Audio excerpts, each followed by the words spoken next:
Now, I think there might be one way you can do this. Take your schedule of what you're going to do and have a brainstorming session.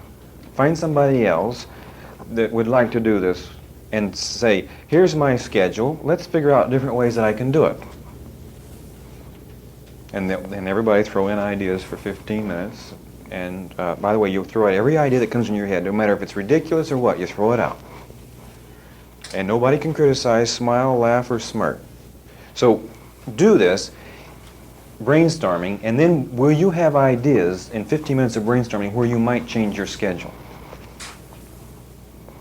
Where you might reroute something or do something different or perform a different act? Would it be possible to put maybe 100 different lifetimes into your life?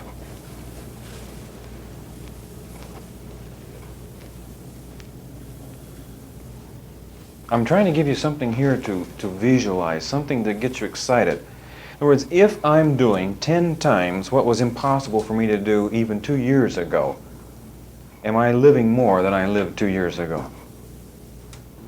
Would I want to go back to where I used to be 10 years ago? Are there people who really live subsistence all their life? They get up, regular routine, shave, put on these clothes that they put on for the last 50 years, walk these particular steps, eat this particular food. The wife wouldn't dare disturb the menu. That would be disaster. Walk a certain way, get in a certain car, put the lunch bucket in a certain place, drive a certain way, park in a certain spot.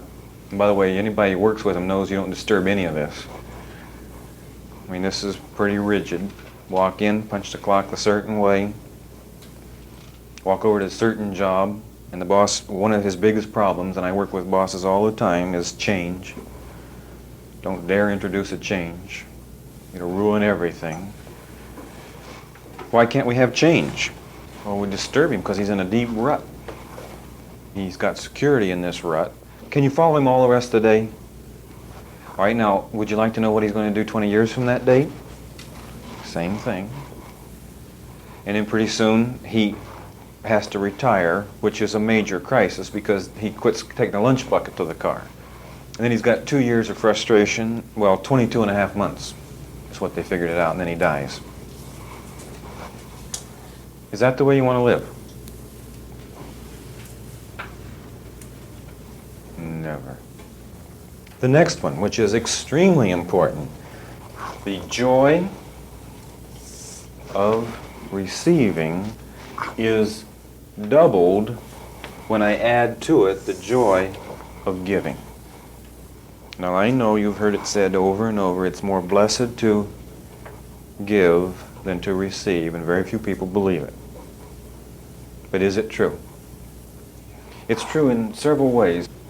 The joy of actually giving increases the joy of receiving because the more I go through the circle, the more I'm entitled to have more magic moments. Now what I'd like to do tonight is show you that you have a perfect memory. And I think one of the greatest fallacies that man has is to believe that the Creator made a mistake in creating individuals without a memory. And they would like to blame the Creator for the poor memory. Now, when I say perfect, I'm going to mean it to the nth degree. And we're going to prove it by giving you a list of items tonight, 20 long. Without a pencil and a paper, you will be able to give them to me backwards, odd numbered. Now think what this will mean in the future when you go to the grocery store and you have a hard time remembering 3 things. And here you'll have a system tonight where you could do 20 backwards. No more grocery lists.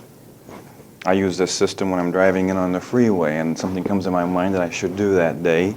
I have no pencil and I can't write, so I plug it into my system. By the time I arrive at the office, I have 8 items. I just pick up a pencil, sit down, and write them all out. Does this help your self-image? Can you imagine how you would feel? We're going to begin by learning the rules by which your subconscious operates. Now, I'll give you an illustration. If I hired a girl for my secretary and I gave her a letter, and she opened up a closet door and she threw the letter in, And close the door real quick. Now, can you visualize the closet after a year? And she has to stand on her tiptoes when she opens it just a crack to stick the letter in. Now, I want to ask you a simple question. Are the letters all there? Now, is there a question of losing anything here? No. All right, everything that goes in your head, is it there? Absolutely. This is impossible for you to ever forget anything. Everything that's ever happened to you from birth until now is indelibly in your head forever. In other words, we say that the 5 senses are recorded just as well as a tape recorder would record sound or movie camera would record film. You have 5 senses recorded perfectly inside of your head. All right, let's go back to our secretary. I ask her to go find a certain letter. She can very assuredly tell me there's no problem, it's here. How many hours will it take? Have you ever tried to remember something? Oh, it's there, and you know it's there, but does it take time for you to recall it? Now, what do we do with our secretary so that she can pull a letter in 30 seconds? We have a simple thing called A, B, C. We give her a filing cabinet. She files the letters A, B, C. I can ask her for any kind of a letter I want, and in 30 seconds she can pull that letter. Now, would you like to have a filing system in your head tonight? Let's take a girl who checks hats. Everybody walks by, they hand her the hat, she puts it on the shelf, she gives them no ticket, no number. Now, someone yells fire. Can you see all the gentlemen going by the hat check girl? What can she do? There's all the hats over there in the corner in a pile. Now again, are all the men's hats there? Then is it really a problem tonight of memory that we're talking about? We're talking about recall. Well, this will be one step fast. In other words, do you have a perfect memory already? Absolutely. Your problem then is going to be recall. Now, if I can give you a filing system and you can file, could you pull something just as fast as this girl could, who was filing by ABCs? Absolutely. All right, now we're going to go through the system. We're going to use 20 items. The first item is 1, and it has a stroke of 1, and we'll have a capital T. And we'll write the word T-E-A. Now, this is very interesting. You, in your head, cannot remember words. Your filing cabinet is not set up for words, it's set up for images. And also, your thinking process is not with words, but with images. In other words, tonight, when I say horse, by the way, every one of you know what color it is. I've done this with many groups, and I've said horse, write down the color, and they all write down the color on the bottom of the page. What has happened if you have been able instantly, by the way, the time when I say horse to the time you see a horse, how long does it take? Instantly. Then we say then that you have it coming in the ear gate, which can only handle 800 to 1,000 words per minute. It's translated into another machine that handles images at 72,000 characters per minute. Obviously, if you did have 2 machines, would you use which one? I'd use 72,000 per minute. I wouldn't use 800 to 1,000 per minute. Then is that why you've translated horse to an image? There's no such thing as the memory of a word. In other words, if you cannot convert a word into an image, then you won't be able to file it, nor will you be able to remember it. Now, let's go back to our tea. I'd like for you to visualize a cup of tea, a saucer, and a tea bag. Pick whatever brand you prefer. And always when we think of 1, we'll think of 1 stroke and we'll think of tea. All right, number 2 will be 2 strokes. I'm going to write an N, and the word will be Noah. I'd like for you to visualize Noah walking up the plank into the ark. The third will be 3 strokes, capital M. And the word will be Maypole. You visualize the 1st of May, red and white crepe paper around the maypole, beautiful girls dancing, weaving in and out. Number 4, if I take the last letter from 4 is R, and I end up with a flashlight ray. Now let's turn all the lights out in the room, and you'll see a circle of light on the table from the flashlight. A ray. Number 5, let's go to 50. Roman numeral 50 is capital L. The word will be law. I'd like for you to visualize an Irish cop, 6'4", walking down a street of cobblestones with a badge, purple polka dots. Now you see, not only are we learning the law of association to help us on recall, but we're also learning that the more ridiculous, the easier it is to recall. Number 6, let's turn it around backwards, and I have a capital J. And the word will be jaw. Visualize a jawbone of a man, a donkey, but be sure there's some teeth on it. Number 7. If I put the 7 in,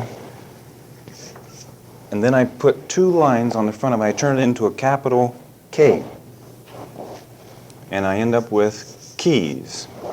8, there's 2 loops in an 8, and a small f also has 2 loops. And I end up with the word fee. This is a doctor's fee, $40, and I'm going to pay for it with 5 $8 bills.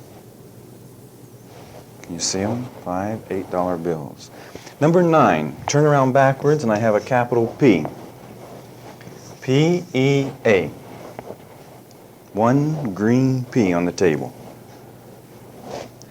You know, I saw a smile almost on every one of them. Isn't it strange that you can see 1 green pea on the table and laugh? Number 10. Now from now on you can do it all by yourself. The 1 would be 1 stroke, carry the O, and add SC because I have 10 toes. And spell it wrong on purpose. That's all there is to the alphabet for the first 10. This system goes to 1,000,000. Dr. Bruno First is the one who actually designed this, and he has approximately 4 books in print. Let's lay our pencils down. And I want to give you 10 items to associate with these 10 items. And we'll go through them right down the line, and we'll show you that you have a perfect memory. Number 1, this will be a grocery list, by the way. Loaf of bread. Now where are we going to put the bread? In the cup of tea. Soggy bread. You either have a small loaf or a large cup. Number 2, 2 pounds of butter. Can you see Noah walking into the ark up the plank leading male and female butter?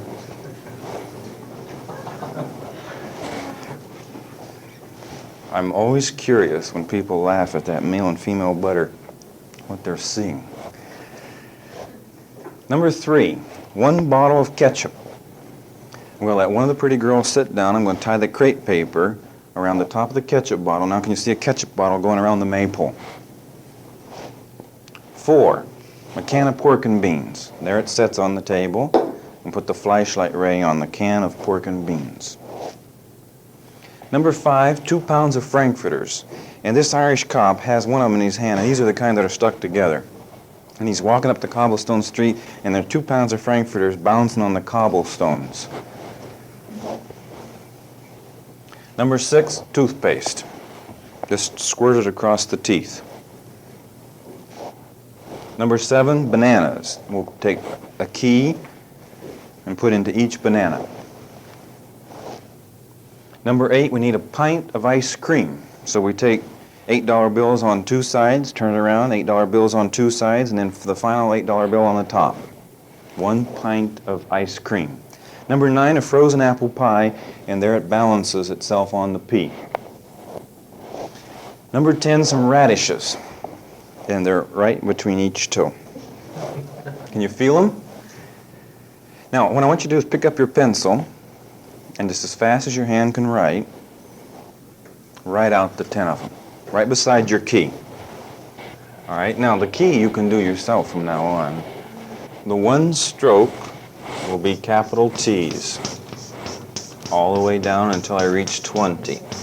And 20 will be two strokes. Then I'll have a capital N. By the way, let's finish off 20. I carry the O, and I add S-E, and I end up with Jimmy Durani's nose. Now we know why we spelled toes wrong.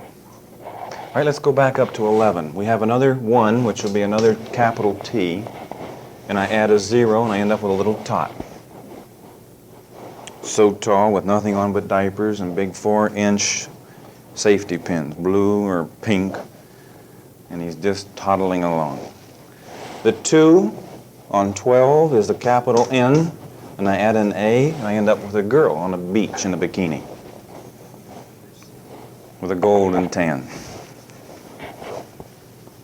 I don't know, that's just for the gentlemen. The ladies have to be creative on their own. The 3, capital M, and I add an A, and I end up with a Scotchman's hat, a tam. The 4 is an R, and I put an A, and I end up with black sticky tar. The 5 is an L, and I put an AI, and I end up with a squirrel's tail. Can you see a little squirrel running across the lawn up the great big tree? Big bushy tail. The 6, I end up with 2 S's. I end up with Kleenex, tissue. The 7 is the K, and I put an A, C. And up here I have a tack, 6 inches in diameter, candy striped. 1 tack. 18. I want to carry the 8 over for a fee, and I add AF to end up with taffy. This is the candy that you pull. Number 19, the 9 is a P, and add an A, and I have a tap. Can you hear it drip? And you're wondering who is going to get up to shut it off. There's your key from 11 through 20. Now lay the pencils down. We'll give you the items. Number 11 is a Jeep. Now, the Jeep is going around the block, and inside the little tot is driving the Jeep, but he can't reach the pedals. Can you see him? Number 12 is a green fountain pen on her midriff. Can you see it? Number 13, I have a jar, one of these mason jars, canning jars, full of fruit. And I stick it inside the hat. 14 is President Kennedy's rocking chair. Now, you can put the tar on the floor and it won't rock, or you can put the tar in the seat and you don't get up. Any which way you want to use the tar, it stops the action. 15 is a suitcase. Can you see the squirrel running across the grass and up in the tree, and on his tail is a suitcase. Number 16 is a cigar.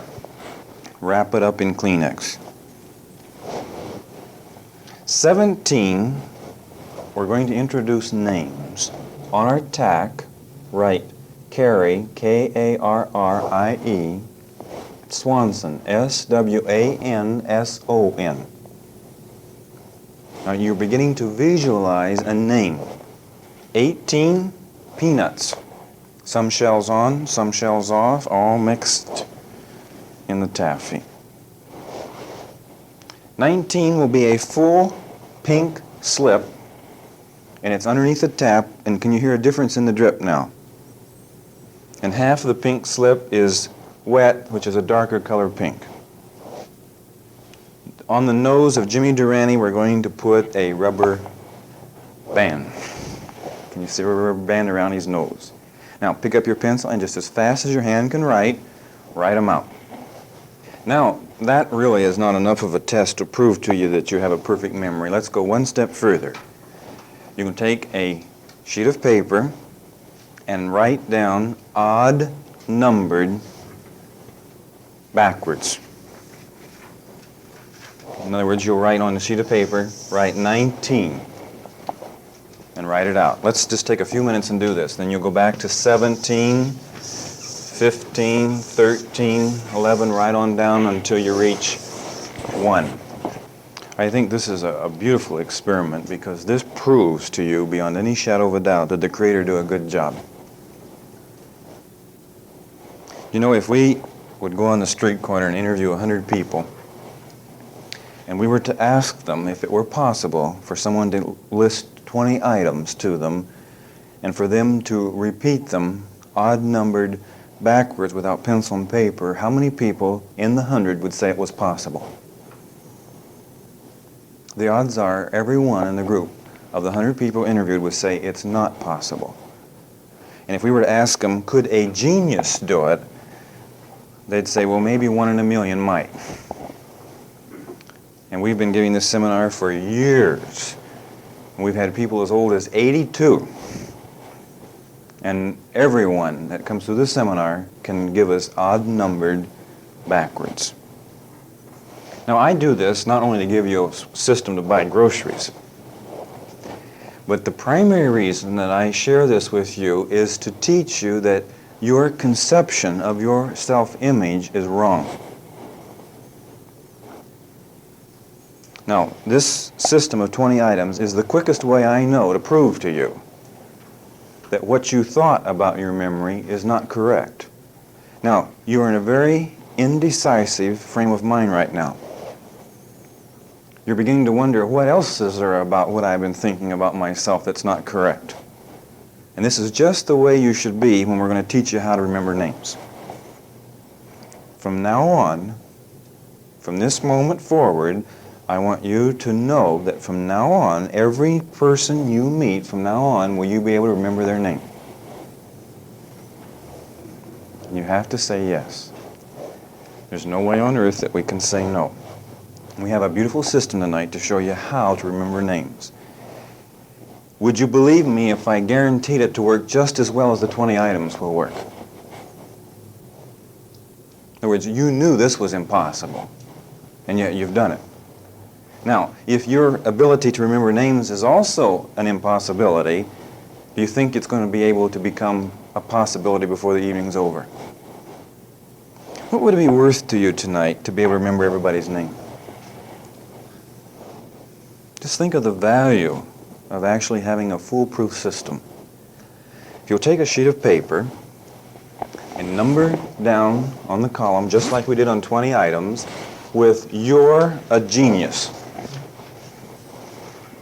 Now, instead of 1, 2, 3, we're going Y-O-U.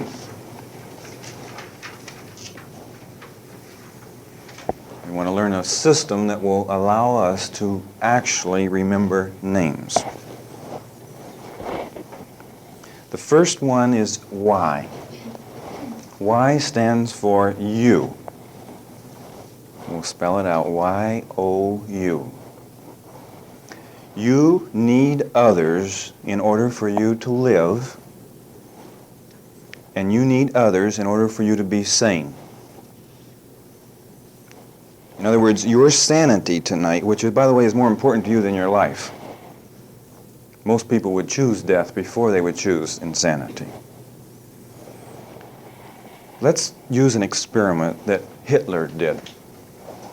And let's go over to Germany. Now, this was just before the Allies arrived, and these babies were approximately 9 months old.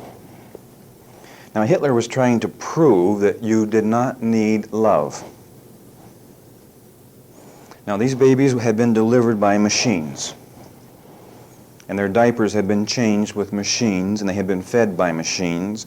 In fact, he wanted to be so conclusive in his proof that we didn't need anybody else, that he had a glass cage around each one. Now, this would make sure that even if there was any chemicals that could go through the air, they couldn't reach the babies. As soon as the Allies arrived at this experiment, they broke the glass cages and they rushed all the babies into mother's arms. And the psychologist who was there, who examined the babies, said in their eyes it looked like the very same type of behavior of a schizophrenic. And they also predicted that in a few more months the babies would all be dead. Now, this is the closest experiment that we have recorded of what happens to you without love.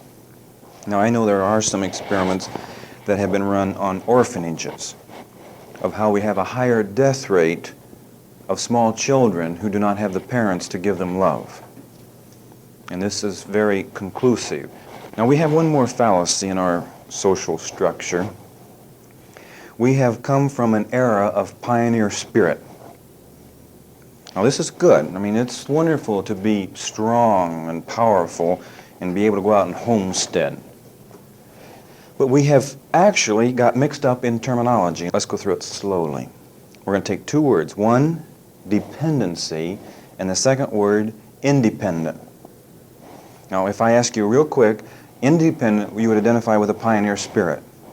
Dependency, if I would ask you what's the first word you think of when you think of dependency, almost inevitably, the majority of people say weakness.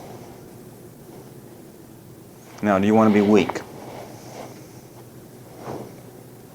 No, we don't like weakness. So therefore, do we want to be dependent on others? Now, I would like to change your definition of dependency from weakness to right relatedness. Is there anything wrong with me being rightly related to you? Is there anything wrong with me being rightly related to God? Isn't it wonderful to change the definition of words that are in your way? In other words, if a word is stopping you from achieving a real adjustment in life, change the definition. I wouldn't let a word stop me. So we say then, is dependency good? Now, I want to show you how dependent you are in an urban economy. For your breakfast this morning, it has been estimated that it has taken 143 men to prepare your breakfast. In other words, that's how many men have been involved in actually putting the food on your breakfast table this morning. You need people. Now also the 7 A's: acknowledgement, acceptance, appreciation, approval, admiration, adoration, and affection. These are necessary for life. And can you give them to yourself? No, you can't. In other words, are we really almighty after all? If you come home after a hard day's work and you realize nobody praised me at work, I know I'm great, but nobody found out yet. My wife doesn't have any idea. She hasn't given me a compliment for 6 months. So finally you tell her how great you are. Very subtle, but you get the point across. So finally, an hour later, she comes up with this compliment, which you have engineered. How do you feel? Just as bad as you were before you received it. In other words, it just doesn't work. In other words, we have to have a spontaneous flow of the 7 A's from other people to us. And one of the best ways I know was to start calling them by name. Now, I know this business of names is kind of magic. But when I call you by name, I am actually telling you I love you. You say, what if I walk into a store and I meet a salesman for the first time and he calls me by name? Is he still saying I love you? Yes, he is. And why do I buy? And you know, basically, we are a starved people. No one has time for compliments anymore. Everybody's too busy to say thank you. Now, be real honest with yourself right now. Down in your heart, do you crave right now for somebody to really say you're a good Joe? And you really would have liked to have had a compliment at work today?